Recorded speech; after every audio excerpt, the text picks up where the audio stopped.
Each year, deep fryers are responsible for more than 1,000 house fires, with a notable increase on Thanksgiving Day.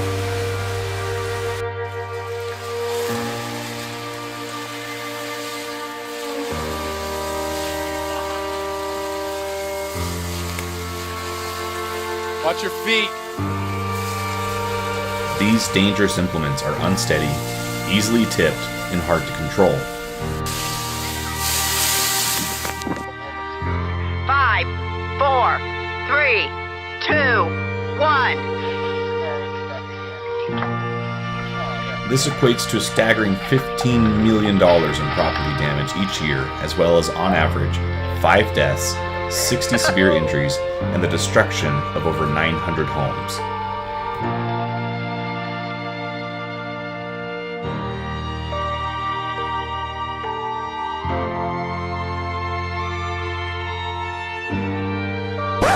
Of course there is. Safe turkey frying seems to come down to 3 key things. If you can control the environment, the movement, and the moisture, most of the risk is removed from the process. For the environment, you need to be outside, and preferably with little wind, no flammables in the vicinity, and a clear view to the sky in case of any oil sputtering. For moisture, the turkey needs to be drained, free of any ice crystals, and brought to above freezing temperature well before you start frying. Controlling the movement, that's what seems to be the trickiest to me. Sure, you can strong arm the process and lower it slowly, but if anything goes wrong, now you're stuck within arm's reach of very hot oil and a potential flame out. If your arm gets tired and that turkey lowers faster than it should, the oil can boil over. And if there's ice in there that you're not aware of, then you're leaning over an oil cannon. So I want to make something to take myself away from danger and reduce the risk of injury across the board. The idea that came to mind is a turkey crane. If I had something to give me a mechanical advantage, lowering and raising that turkey becomes super easy. A crane also means that I'll be further away in case of any accident. My personal YouTube rabbit hole ended with me designing a cycloidal gearbox to do just that. A cycloidal gearbox is commonly used in robotics, where compact, backdrivable, and high ratios are all needed to maximize performance. This appealed to me because it has the potential for very high torque transmission, potentially well exceeding what simpler gears can do. And it lined up with a class project that meant I could machine these myself out of aluminum. These types of gearboxes are capable of higher torque transmission because of the way the forces acting on the cycloidal rotor are distributed across each lobe. Since each point of the rotor is always in contact with the case, all of them share the transmitted load. Instead of simpler rotation, these rotors oscillate and kind of march along the peripheral pins. This marching movement results in a really high reduction compared to the gearbox volume. In my case, we're going for a 10-to-1 reduction. And it's actually quite simple to design these thanks to the brilliant work of other makers in making fusion scripts to automate the mathematical shape of the rotor. Since the time of originally starting this project, similar functions are now also available in Onshape. We've got this. This is 3D printed in eSun PLA+. This is our cycloidal rotor. And we have this. This is an aluminum blank. And we need to turn this into that. So I'm going to get started. It's going to take me a while. All right, that took longer than I expected, but we got not one, but we got 2. And we can start to see how this assembly is going to work. We've got the eccentric cam in the center bearing, and we've got 6 press fit sleeve bearings in the aluminum rotor. So I've got 6 more of those and 1 more center bearing, and these all need to be pushed into this. And it's not a true press fit. It's because the aluminum holes are cut to exactly the same width as these. Usually with a press fit you would do it slightly under so that there's a little bit of more of a preload. But if I did that, I wouldn't have the equipment to be able to place these sleeve bearings, so we're making do. Typically, most cases see the middle planetary ring as the output and the sun as an input, or vice versa. This results in a negative n-1 reduction, where n is the number of pins on the circumference. But in doing my own testing, I found that if the planetary ring is held stationary and the case is used as your output, you get a positive n reduction. That's how we're getting our 10-to-1 reduction here. A similar thing does happen with planetary gearboxes. It's very counterintuitive, but it does work. After doing the testing required to pass my class with the simpler gearbox, it was time to make it into a functioning crane. This meant adding material to the outside of the casing to act as a spool for the cable and making a stand for it all. So let's go over the operating principle of how this is supposed to work. This is our cycloidal rotor. It has a bearing pressed into the middle, and so it is able to rotate. It's starting to feel a little rough. I'm sure it has nothing to do with me banging the hell out of it to assemble and disassemble these things various times, but it should still serve its purpose. I've had to go through several design changes, and that has necessitated some aggressive prototyping, shall we say. But the way that this works, this is our drive pin, and it goes through one of these holes, and the rotor will move like this relative to this pin. Now, there's this central axis that goes through both of them, and it moves eccentrically around that as well. This is our eccentric axle. There's a few tricky bits about making these. You have to have your tolerances right so that you get good grip from the rotor to the pins. And so we've got 2 millimeters of oscillation with this particular design I've come up with. The other thing is there is a lot of rubbing going on. So we need to make sure that we have accounted for that, and that's what this grease is for. I am a little limited in the grease options I'm allowed to use because I need this to be relatively food safe, because it's going to be helping me make turkeys this year for Thanksgiving. But let's go through the assembly. The central puck, as I've started to call it, is very simple. You just take the axle and slide it between these two, like so.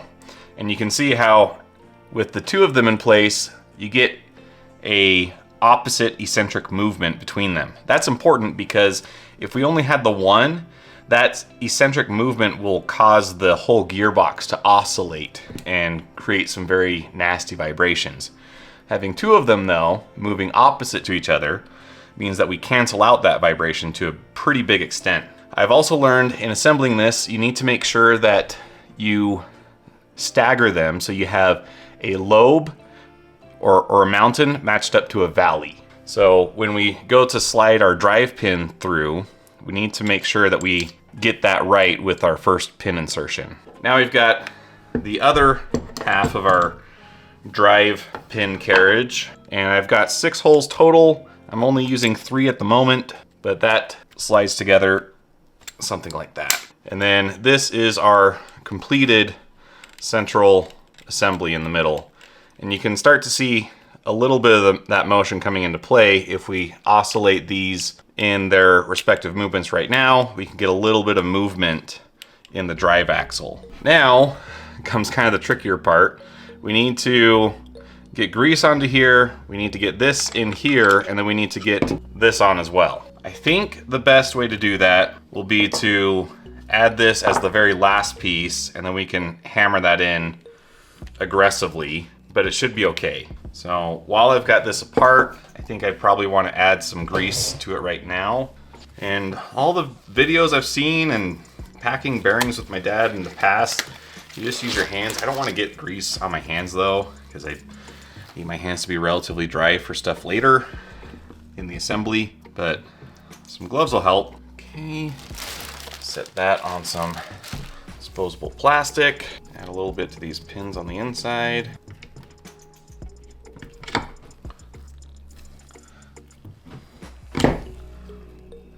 Heck yeah. Okay, now this is the other end of the casing, and it's keyed so that it can't rotate once it's installed properly. And this is where I'm gonna have to get a little aggressive, because these pins need some persuasion to line up properly. Okay, now that's properly seated, I found that to kind of get it started, you want to just kind of work it by hand a little bit And then eventually it does work a little better with the crank, but it just needs a little bit of help to distribute whatever lubricant you need or you've applied.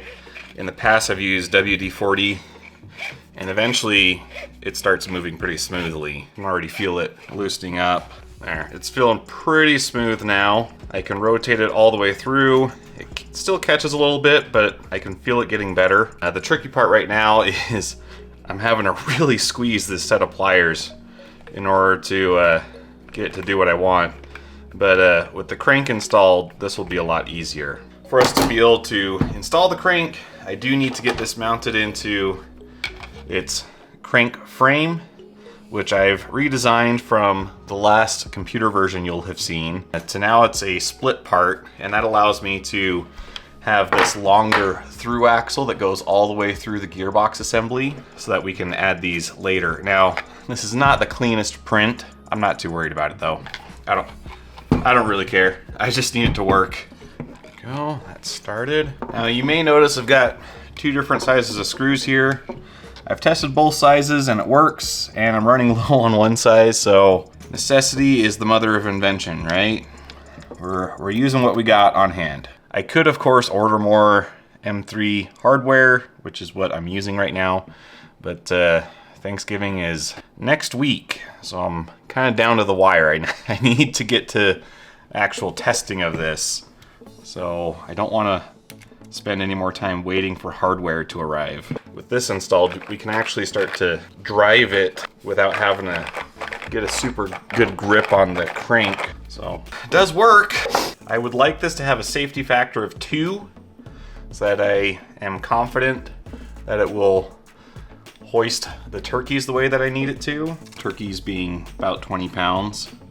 So I've been trying to do my tests at 40 pounds, and I think what happened before is I didn't give the JB weld on the central axis enough time to cure, and so then it started to slip. So this guy has been curing for a couple days now, and I think the WD-40 may have also inhibited its curing because I had it installed like on the hour, so that probably did not help. But I think the higher viscosity of this grease will also prevent it from penetrating the JB weld and stopping its curing as much. One thing I am nervous about with this base is having it be a split design. I've kept the wideness of the base, but I've now opened up different vectors where it can now twist, where that wasn't as much of a risk before. So I'm a little nervous that may happen, but I think this base will be plenty strong for the kinds of things that I'll expect from it. I really just need the crank, axle, and eccentric bearing to get really good grip on each other, and then this should be set. So we can back drive it. It's good. I know it doesn't sound good, but it feels pretty good. You gotta keep in mind there is constant friction on those rotors, so this is never going to be like a super smooth running gearbox, but I'm pretty happy with it. So what do we have for cranks? These slot on to the ends here. I'm gonna arrange them like bicycle pedals so they'll be opposite each other. So you can do kind of this opposed motion. This is more than doubling the contact surface that I had before. What I'm gonna do right now is I'm going to just mix up some JB Weld, clean off these axles with some acetone, make sure that they're nice and clean, at least the parts that are going to be doing the mating. And then I'm just gonna pound these on, and hopefully in the next clip we are testing this with a payload and we are successful. If I'm not successful, then I have to it's gonna work. It's gonna work. Okay, so pretty rudimentary setup. We've got the end of the pulley attached up there to the carabiner, to the weight stack, which is set to 40 pounds. And you can tell this gym gets used a lot because of all the boxes around. And it comes down and connects here. So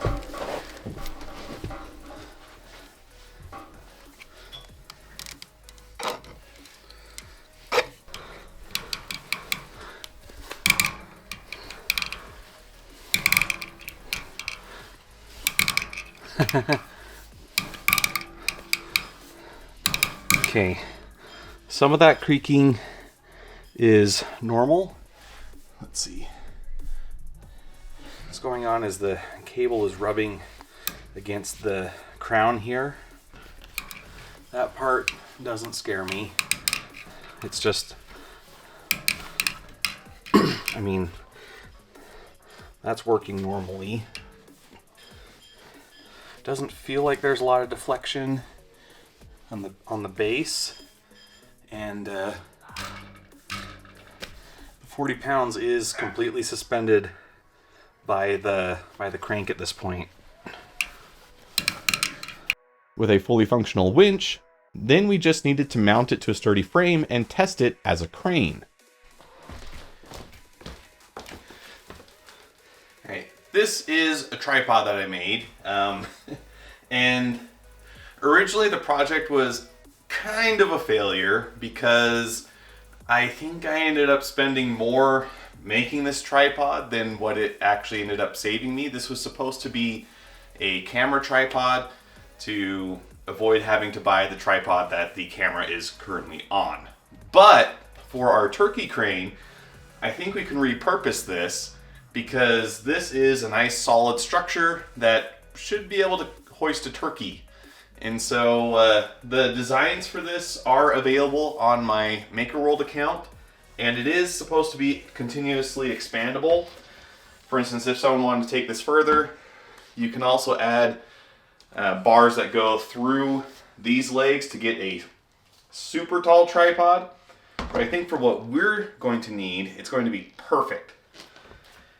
Basically, what I'm going to do is I'm going to use the vertical support that goes through the middle here, and I'm going to put a support across the top that allows me to hold the turkey over and about this position.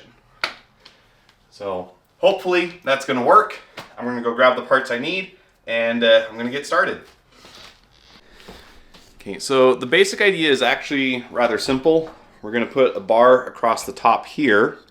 I've got these triangular mounting plates with their associated mounting hardware, and that will create a nice strong T-junction here. And then I also got these metal pulleys. These are going to be mounted to the crossbar in order to support the turkey at the far end. And this will just provide me a nice track to guide the cable that does all the lifting. So I'm going to get this whipped into place, and then we'll be back.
All right, we are super close.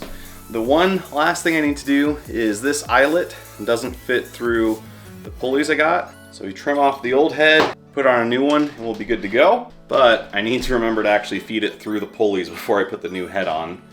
Otherwise, I will be no further ahead. That's one. Over here is two. Oh, this is so cool. And then these are really simple. It's just a little piece of aluminum in kind of like a figure 8 pattern. And you feed it through, fold it back on itself, and stick it through the other part of your figure 8. And then this is to help retain the shape and make it easier to grip onto. It reduces wear on the cable by providing a smooth surface for your attachments to ride on. And I'm trying to minimize the risk of any metal fragments ending up in someone's food.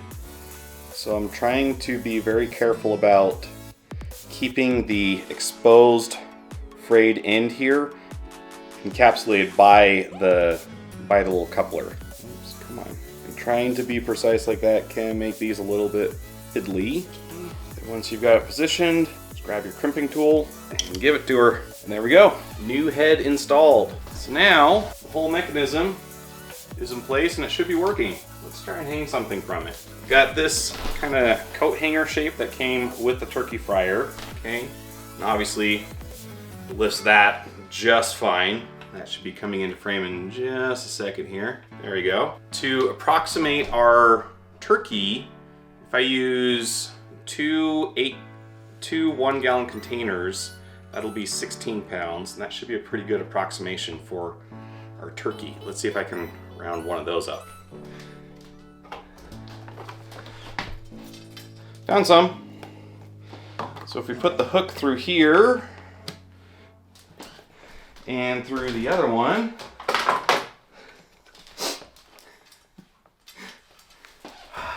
it's gonna work. It's gonna work. Okay, let it spool out so that I can come over here. Now, it is very poorly counterbalanced right now. So I plan to stake this to the ground and that'll help with that. But for the time being, I'll just put my body weight on it. There's quite a bit of flexing in the aluminum extrusion, but 20 pounds is way less than what one of these should be able to support. I think we're still well within the elastic deformation range of a aluminum extrusion. The felt weight on the crank is, because it's a 10-to-1 reduction, 1.6 pounds. It's working, guys. It's worked! Oh, shit. I mean, oh no! Whew. All right, we need to do something about that. One of the, okay, that is less than ideal. Less than ideal, sports fans. The bottom part of this tripod, that slipped. I think we're okay. I think I just need to add some Loctite there. But proof of concept, crane works. I just need to tighten some fasteners so I don't scare the bejeebers out of myself. Man, that actually made me curse. That was a little scary. With the crane done, now it's game day, and we need to see if we can actually fry a turkey with this thing. The whole point of this project has been to carefully lower a turkey into super hot oil without burning myself or anyone else. We've tested it extensively, but there is nothing more nerve-wracking than having this turkey hovering over this hot oil. If the crane were to fail, the turkey plummets and can cause severe injury to all of us. Okay, so right now the pan is empty. It's got the turkey inside it and it's connected to the crane. Over there we've got the far end of the winch staked down with a campfire hot dog stick that identifies as a tent stake. I've got about 5 gallons of oil to add. The reason why the burner's off right now is I'm going to add oil to the point where it starts to cover the turkey, and then I'll lift the turkey out, get the oil preheated, and then we'll be good to go. I've got a fire extinguisher on hand. I've got a gallon of water to act as a counterweight, because as we saw, counterbalance is kind of an issue with this setup. And now I'm just going to watch a couple videos, make sure I know what I'm going to do, and then I'll get started. All right, we've got the 4 temperature probes in place. We've got the oil filled up. The temperature is actually being fed to my phone, so I don't actually need to see that screen, but we just want it there. I'm excited to get this thing going because I'm cold, and I either put my jacket on and I'm sweating, or I leave my jacket off and I'm sniffly.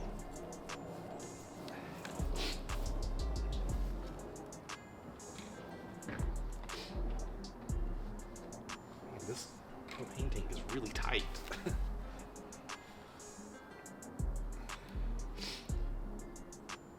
Okay. Man.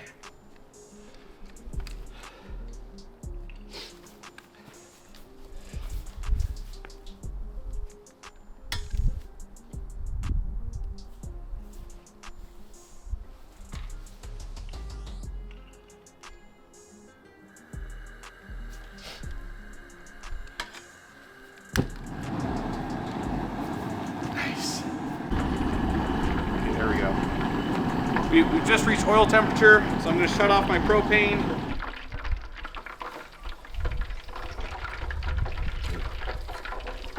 And we're going to slowly lower our turkey in.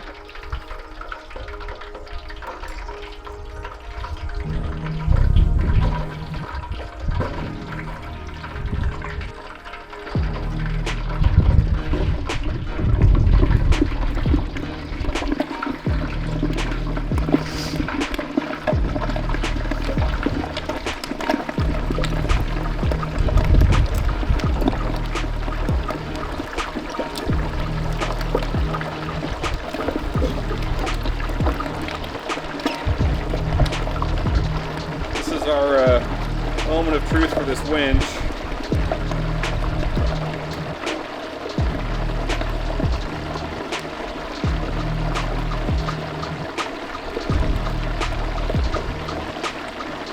I am glad I went with the 50 quart instead of the 30. Gives me a lot more room for error.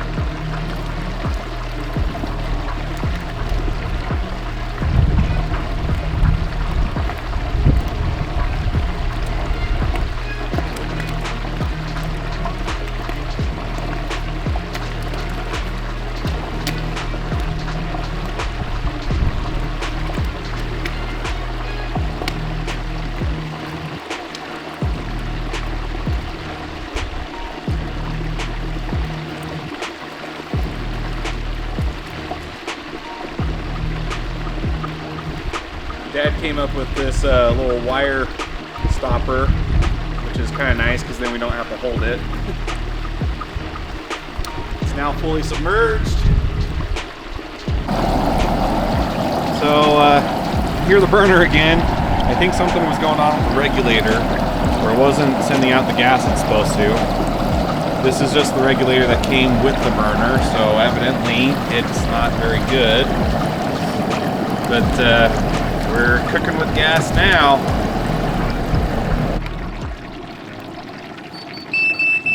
Okay, turn off the propane.